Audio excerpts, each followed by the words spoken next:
Hey, what's going on, everybody? It's Chris with Inside the U. Thanks for stopping by again for another spring football practice. Number 5 is in the books already. Just 10 more left. Still not in full pads. That will be on Saturday. As I've mentioned in the past, not able to have a viewing period for that, but still able to get interviews. So looking forward to that on Saturday. But as far as today's practice goes, let's start right with the quarterbacks. And just watching these guys, and in particular, obviously it's Emory Williams, Judd Anderson, and Luke Nickel, with Carson Beck still not able to be out here and throw to his teammates. Still seeing him out here with the guys, and he is, dressed and those kinds of things. But really, all the reps are going to Luke, Judd, and obviously Emory. Let's start with the drill that I watched today, and it was this half-field work, where it's basically a 3-on-3 with the quarterback getting the ball there. And Emory, I tallied, he went 5 for 5, completed all 5 of his pass attempts. Most of them were short passes, so take that in consideration. But there was one pass in particular that stood out to me, and it was a deep ball. Again, they're lining up around the 35 to 40-yard line. It was a deep ball, a touchdown pass to the freshman tight end Brock Schott, who got behind a walk-on there with his ability. And Emory threw a nice pass over the top, and Brock caught it in the end zone, and it was a good touchdown pass. And for me, it was a good moment for Emory. Again, take the defense in consideration with the walk-on there.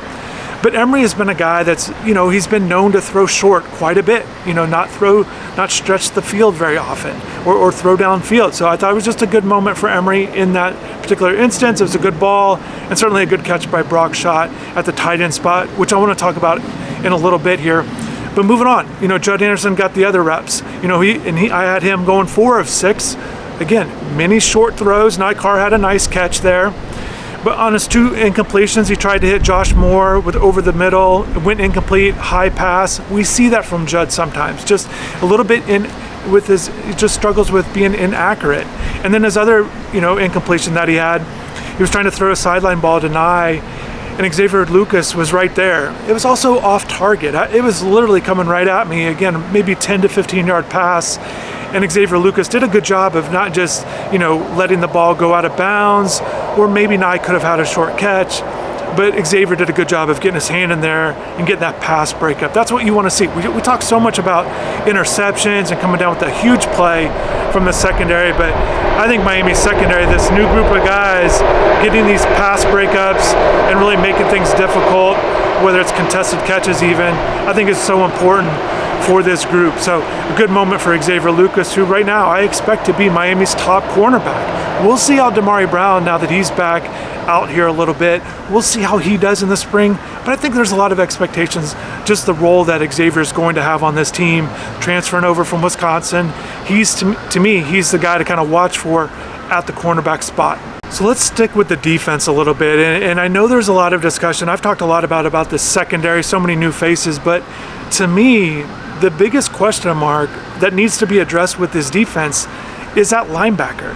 And I'm not convinced right now that this is going to be an above-average group. One of these guys has to really step up. Maui Noah leaves. It looks like it's going to be Raul there stepping in, and Wesley Bassane obviously has a lot of experience. And they've got other guys. Jalen Alderman's back. He did get some playing time last year. And look, I think Kellen Wiley has shown good signs. We'll see. Chase Smith has been around the program for a long time.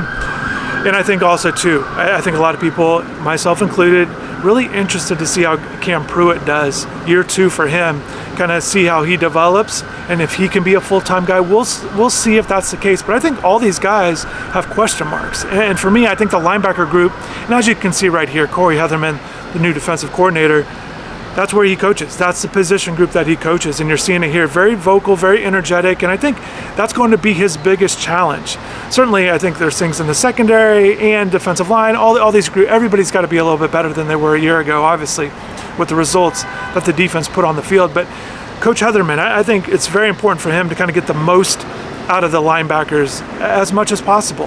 And then we'll see. Maybe it's a position, I'm just speculating. I haven't talked to anybody about this, but maybe it's a position that they decide to address in the transfer portal spring window, just like they did with the secondary. They brought in a lot of new guys in the secondary after the end of last season, And I wonder if they're going to look at the linebacker position, not in the same way because it's hard to find that many new guys, but just try to add a few more pieces. Because I'm going to be watching this group. I think the linebackers are so important to a defense. I think that's an obvious statement to make. But I think that's a group that definitely needs to be better than they were last year, and even individually.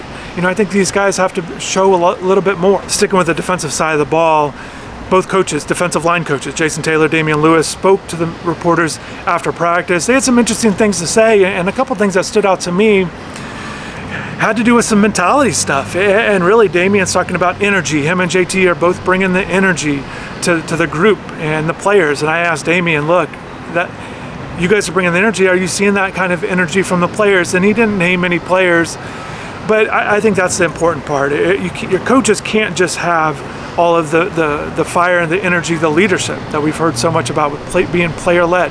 I think the players have really has to essentially match that energy with their personalities or just grow into that role. And I think Damian, when I asked him about that, he said he feels like players are going to follow their coaches. So I think that's maybe a process that's going to happen maybe in spring ball, maybe at the end we're going to see it, or maybe it's going to take some time to really get that energy that they're looking for, to essentially match the energy that JT brings out here. We see it every day in practice. Same way with Coach Lewis, seeing him out here now. A lot of passion from these guys, and that'll be something I'll be watching for. Again, maybe it's not going to fully click and fully be evident in the spring, but maybe over time, maybe over summer and then into fall. And there was something that Jason said too, because he's a guy, essentially with his energy, he says, just always drill to drill. He wants to be the first guy to the next drill, and that's just his mentality. And that's just one of those things, of many things that made him so unique and such a great player at such a high level.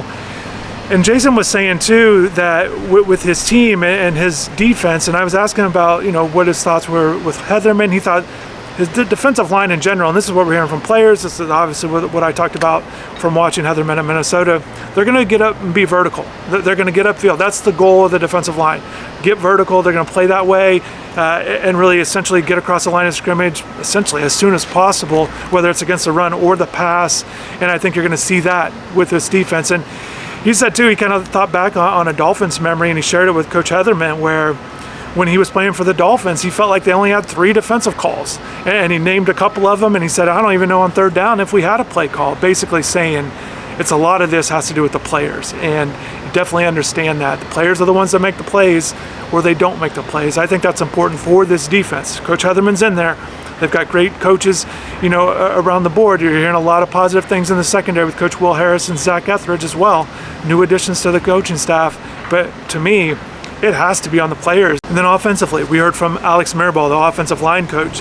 One of the things he said about his group, he feels like he's got a real veteran group, kind of reminded everybody how many snaps, over 500 from Markel Bell as he's stepping into that left tackle full-time role, it looks like.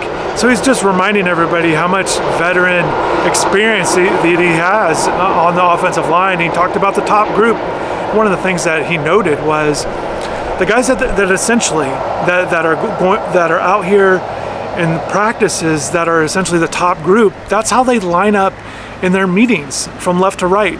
So, and he said, look, it's Markel Bell at left tackle, Ryan Rodriguez at left guard, James Brockemeyer at center, and Ez Cooper right guard, and then also Francis Mauigoa at right tackle, and that's how they line up in the meetings. And essentially the second line, the second group, which he didn't name by name, but he said they sit right behind them in the meeting rooms. I found that to be really interesting, and that certainly makes sense to what we're seeing at practice. These guys, and really I've said it before, but to me that's going to be the 5 that they go with this season, unless something changes. I've seen a lot of questions. People have been asking about Samson Okunlola. What about him?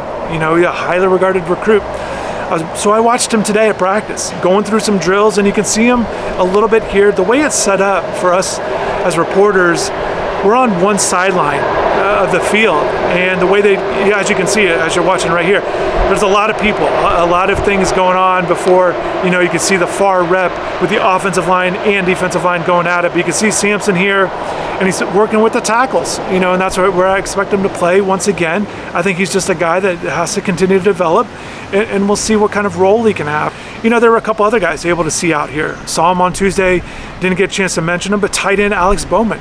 A guy that had 7 touchdown catches at Tulane last year, just 20 catches, but maybe a red zone target. I think they've got to have guys at that tight end spot really step up, because Elijah Lofton certainly has an elevated role, and he's expected to be that number 1 tight end this year after, catching about 9 balls last year as a freshman.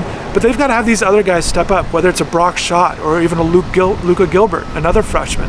But Alex Bowman's a guy to watch for, and just seeing his clips here, just give you a chance to look at him and kind of go through some drills. It's good to see him out here. And then another guy that I had a chance to watch today, Ethan O'Connor. Haven't talked about him. Good to see him out here and kind of going through some drills as he tries to get in that battle. One of these guys trying to be in that cornerback battle.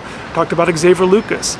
I talked about Chuck Brantley the other day, with Poyser saying he's the leader of the group. So I think it's important for guys like, O'Connor, for Ethan to kind of get in there and kind of really compete and show what he can do.